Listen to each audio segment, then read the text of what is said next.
Hey everyone, this is Dave here, and I'm back with another look at Dead Island, the definitive collection on PlayStation 4 and Xbox One.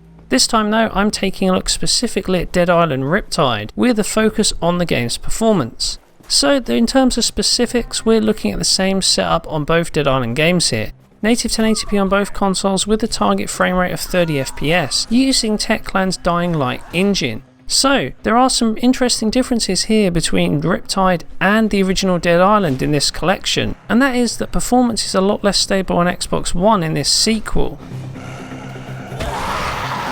Here we are right in the first hour of the game. We've just got to our base camp on the island, and as you can see, Microsoft's platform is having a really hard time hitting 30 FPS. In fact, we're looking at periods of near constant screen tearing and drops down to the mid to low 20s. Dead Island already has a really weighty feel to the controls, and this just kind of makes things worse. Here it's difficult to keep track of what's going on and indeed attack those enemies with any kind of consistency, whereas on PlayStation 4 these sequences play out with very few issues at all. Essentially we're looking at a few torn frames and maybe a few frame rate drops, but these are very small and overall PlayStation 4 is very consistent here. Of course, it's not all bad on Xbox One. In less demanding scenes, we see both consoles hit 30 FPS for extended periods, and the gameplay feels a lot better. And it's in these moments where the Xbox One version holds up really well. So on the basis of these results, it's pretty hit or miss. Overall, the PlayStation 4 game is definitely the more consistent performer.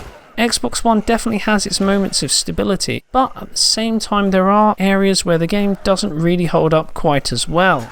Now it's worth mentioning that we actually tested the game a couple of days before its release, so that means we don't have the benefit of day one patches on both systems. On PS4 we're actually running with patch 1.01, whereas on Xbox One we didn't get any notifications for any patches when playing this particular game. The update states stability issues and bug fixes, so presumably this could have some impact on frame rate, and it could be that the Xbox One version might benefit slightly from this update as well.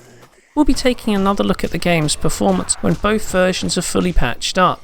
Hopefully Techland can fix these stability issues on Xbox One and give us a better performing game, but for now it's the PlayStation 4 version that looks to be taking point. Anyway, that's pretty much it for now. If you enjoyed this analysis, don't forget to give us a like and remember to subscribe. This has been Dave, thanks for watching, and I'll see you next time. Fuck! It's a rock! Oh, shit.